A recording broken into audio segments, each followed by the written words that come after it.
Sainte Marie, Maman bon Dieu, pour nous. Saint Michel, tout bon ange bon Dieu, pour nous. Saint Jean-Baptiste et Saint José. Bonjour à tous, bonnes frères, sœurs, mauriciennes d'ici et d'ailleurs. Merci encore une fois. C'est une raison dans le programme Un Saint, Un Sainte chaque jour.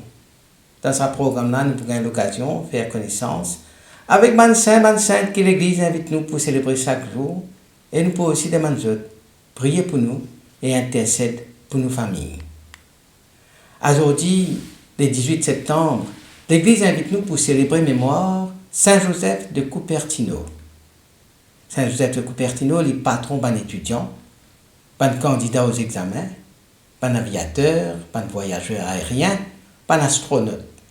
Il est aussi patron d'une personne qui peut souffrir d'une difficulté pour apprendre, d'une difficulté d'apprentissage. Et nous profitons aussi de l'occasion pour saluer ban Joseph, ban Joséphine. Dans un petit village dans le sud de l'Italie, il y a un garçon maladroit, souvent rejeté, et qui, quand même, rêve une seule affaire, appartenir à Dieu. Et ça, c'est Saint Joseph de Cupertino, Joseph.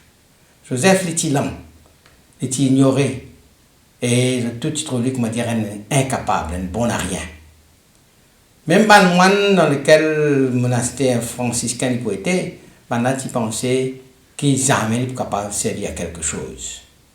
Et il retrouvé toujours tout seul, sans abri, sans avenir, sauf celui qui, bon Dieu, peut préparer pour lui. Grâce à l'insistance de maman, pas de moine franciscain pour finalement accepter d'un couvent et pour donner la responsabilité pour occuper ban bourrique, ban mule.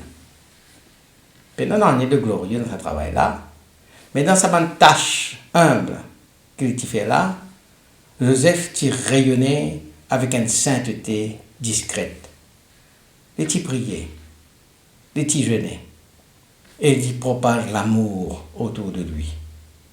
Et bientôt, ce ban supérieur, pour m'en découvert, on dit, un âme avec une profondeur extraordinaire.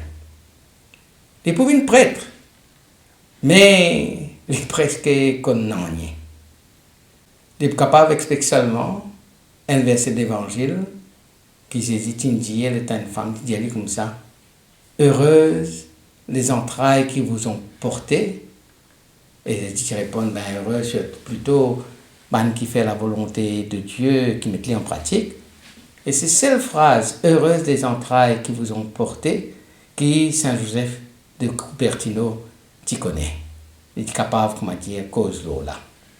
Et c'est justement ce verset-là qui pour sortir et pour passer l'examen de prêtre. Donc, ordonné prêtre, Joseph vit une union mystique avec bon Dieu. Un jour, pendant la messe qu'il a pu faire à Osimo, il trouve lui transporté en extase devant le Saint-Sacrement. Et il trouve lui, comment dire, fait une lévitation. Comment dire, il est élevé du sol à plusieurs mètres et sous les yeux de l'assemblée qui très surpris. L'assemblée, les fidèles ne pas connaître est-ce que le bien gagne père ou bien le bien réjouir les autres parce qu'ils sont convaincus qu'ils peuvent trouver un signe de Dieu. C'est l'épisode-là, il illustrait le don mystique qui pour rendre Saint Joseph de Cupertino le plus célèbre, c'est-à-dire le don de la lévitation. Et il mange à peine, et il vit dans la prière, et il célèbre l'Eucharistie avec une telle ferveur, comment nous dire, qui sur les corps commence à lever, gagne une lévitation dans l'air. Ce bon frère, devant ce bon frère, il a envolé littéralement, porté par l'amour de Dieu.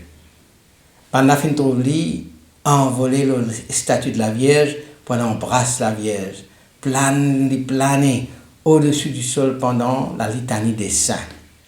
Sa lévitation est tellement fréquente qu'il a enregistré dans la ville côté Finet au moins 70. Les morts à 60 ans, humble et saint. Et il vient plus tard le patron des aviateurs. Et l'autre comprend qui faire.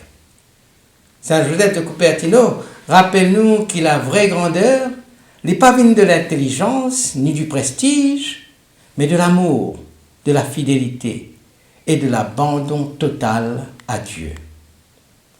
Joseph est né en 1603 d'une famille pauvre à Cupertino, sa petit village du sud de l'Italie là. Sa maman était veuve avant même la naissance de Joseph. Elle vit dans la misère extrême. Son enfance était marquée par une maladie qui tient, une maladresse qui tient aussi, et sur un échec scolaire. À l'époque, quand l'Italie a vivre une contre-réforme, quand l'Église qui insistait sur la rigueur doctrinale, quand il y a une discipline religieuse, Joseph est considéré comme un bon à rien. Malgré cela, il rentre comme un franciscain, il réussit rentre comme un franciscain, non pas par ce mérite intellectuel, mais par sa profonde simplicité, sur l'humilité et sur l'amour pour bon Dieu. Il est maladroit. Et son compagnon s'appelle tête de linotte. Parce qu'il tout le temps, il oublie quelque chose, il a un casse bande d'affaires, et il est comme si distrait, perdu dans ce banc de travail qu'il peut faire. Mais il y a aussi beaucoup de difficultés scolaires dans ce banc d'études, difficultés pour retenir un texte, pour passer l'examen, ou simplement pour suivre un raisonnement logique qui pour lui est presque impossible. Il a donc subi une humiliation, une moquerie, même de la part de ce frère franciscain. Malgré cette faiblesse, il était distingué par la vie de prière intense et par l'amour ardent, l'amour enflammé qu'il tient pour l'Eucharistie. Donc ainsi, bon Dieu transforme cette faiblesse en la force. Il est ordonné prêtre grâce à la chance providentielle. Et ça, la chance, c'est quoi? La chance, là, c'est qui? L'étant l'épousant passe sur l'examen, qui question de poser une question par rapport au passage de l'évangile qu'il connaît bien. Heureuses les entrailles qui vous ont porté. Sa mission, c'est venir un témoin vivant de la puissance de l'esprit. Sur l'humilité et sur l'extase, pour attirer la foule, et ça pour renforcer la foi plus simple, et pour rappeler à puissant la grandeur de Dieu.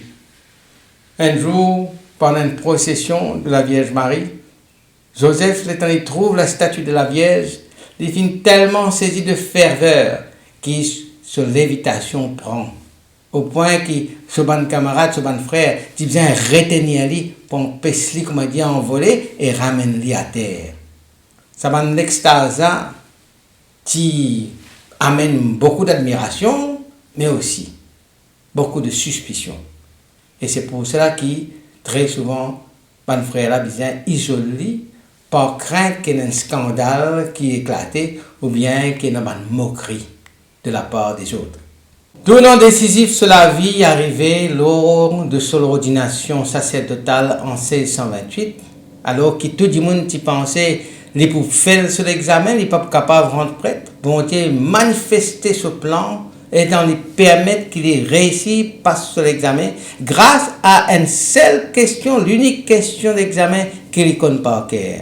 Et l'on verset, heureuses les entrailles qui vous ont porté, ça sortit, et c'est ça qui fait lui réussir passe sur l'examen pour une prêtre. Et c'est à partir de là qu'il se met en extase et ce miracle commence à reconnaître par les autres et devient une figure prophétique d'humilité et de foi. Miracle qui est associé à Saint Joseph de Cupertino, c'est surtout sur une lévitation. Bandimoun vient trouver à plusieurs reprises, élevé dans les airs pendant la prière ou la célébration de la messe. Ça va une extase mystique là, il produit souvent, le temps il peut méditer l'Eucharistie ou bien il est en contemplation devant la Vierge Marie. Ce qui rend ce événement particulièrement frappant, c'est que cette lévitation-là n'est pas seulement arrivé devant l'assemblée qui est une monde simple, mais il y a les papes, les cardinal, l'évêque aussi, qui est témoin de cette invitation. Un épisode le plus célèbre et le plus marquant, c'est que sa lévitation qui est arrivée devant le pape Urbain VIII, qui était profondément bouleversé par ce qu'il trouvait. Et surtout, à une époque marquée par la rigueur de l'Inquisition. L'Inquisition qui est une finie installée à l'époque. Et par l'esprit critique de la Renaissance. Ce phénomène-là, tu examines, Rome, tu examines ça avec beaucoup de prudence. Et Joseph même, tu isolé, déplacé de couvent en couvent pour éviter un attroupement, pour éviter une controverse. Mais loin de discréditer la foi, cette lévitation-là, je perçu comme un signe qui bon Dieu finit choisir le plus simple et qui c'est simple ce choix, toujours de choisir le plus humble pour manifester sa puissance. Joseph, simple, peu instruit, souvent moqué, devient un symbole vivant de la parole de Saint Paul qui dit Dieu finit choisir ban faible pour confondre ban fort. Dieu a choisi les faibles pour confondre les forts. À part de ban extase, Joseph, tu connais aussi pour la prière puissante, l'intercession puissante. Beaucoup de malades qui viennent vers lui. Et beaucoup de témoignages rapportés de guérison inexplicable. Une maman désespérée qui amène des enfants qui sont morts. Après qu'il fait une simple bénédiction à ces enfants-là retrouvent la vie, ils retrouvent la force, la vigueur pour continuer à vivre. Joseph a même revendique que c'est un miracle pour lui. Il attribué tout ça là à bon Dieu. Il considéré comme un pauvre serviteur indigne de ce don-là, un don de guérison. Mais cette guérison-là renforce aussi sa réputation de sainteté. Il attire la foule, enfin, un miracle là. Il attire la foule, c'est qui met toujours souvent en difficulté, et c'est pour cela qu'il rôde la solitude, il rôde la discrétion. Alors il peut dire, moi, comment dire un balier. Quand bon Dieu finit de nettoyer, il prend le balier là, il remet dans un coin, derrière la porte. Est-ce que Saint Joseph de Cupertino est encore actuel pour nous aujourd'hui? Bien sûr. Il y a des causes pour tous les étudiants, à tous les jeunes. Joseph, c'est un patron des étudiants, notamment les étudiants qui sont en difficulté dans cette étude. Lui-même, il est considéré comme une tête de linotte, comme un esprit lent, incapable de suivre un cours. Pourtant, il réussit sur l'examen grâce à une question providentielle, l'unique sujet qu'il connaît maîtriser. Et ça a montré que la réussite ne dépend pas seulement de notre intelligence, bien non. Mais il ne dépend pas seulement de notre intelligence, mais dans la confiance dans bon Dieu et dans la persévérance. Pour les qui humiliés, marginalisés, nous vous rappelons que Joseph aussi, il était rejeté, il était moqué, il était incompris. Il était vivre dans une pauvreté intérieure et en même temps une pauvreté extérieure. Pourtant, c'est à lui que bon Dieu donne un don extraordinaire. Il est un consolateur, un exclu, un modèle pour les qui sont au plus bas de l'échelle de la société. Et pour nous, l'époque, fascinés par la science, Joseph, sur une lévitation, défiait la loi de la science, du physique surtout. Lui rappelle-nous que la réalité humaine n'est pas limitée par ce qu'il est capable de mesurer. Lui ouvert, comment dire, une espèce de brèche vers le mystère, la porte vers le mystère, vers une dimension spirituelle que la science n'est pas capable d'expliquer, pas capable de capturer. Bonne citation qui n'est capable, bonne parole qui n'est capable, disons, attribuer à Saint Joseph de Cupertino, il peut dire, si vous voulez avancer vraiment dans la sainteté, mettez autres à la dernière place. Et ça, c'est une phrase qu'il peut répéter toujours à ce bon frère franciscain. Lui-même, dans la société, il vit à la dernière place, il est en bas de l'échelle de la vie, dans son étude, dans son tâche au couvent, dans l'estime des autres. Il trouve dans sa humilité-là un chemin royal vers Dieu. L'humilité, c'est un chemin royal vers Dieu. Et pour dire, quand l'homme dit abaisse lui, bon Dieu élève lui.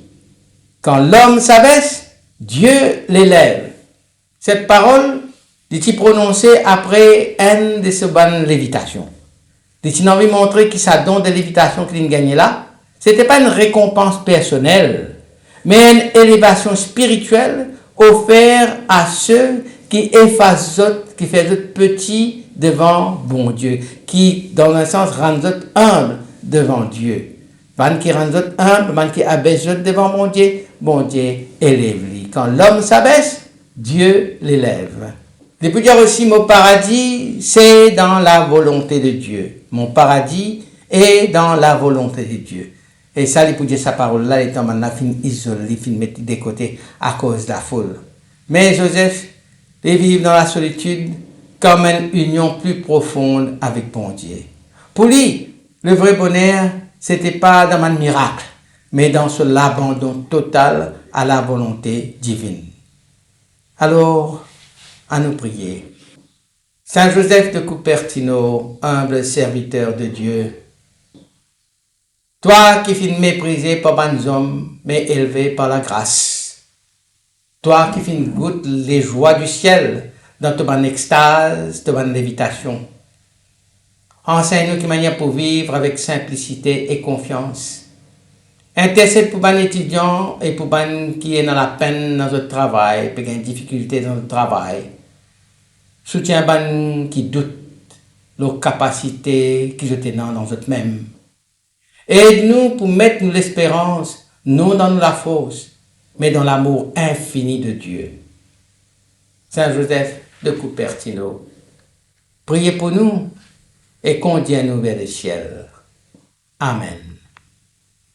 Qui bon Dieu bénisse avec tout le monde proche, qui sur l'esprit habite toujours dans eux, qui les protège partout et toujours. Au nom du Père et du Fils et du Saint-Esprit. Amen et à demain. Saint-André et Saint Matthieu, priez pour nous. Saint Jean, Saint Marc et Saint Luc, priez pour nous, priez pour nous, priez pour nous. Sainte Marie-Madeleine et Saint Étienne, priez pour nous. Saint Ignace et Saint Laurent,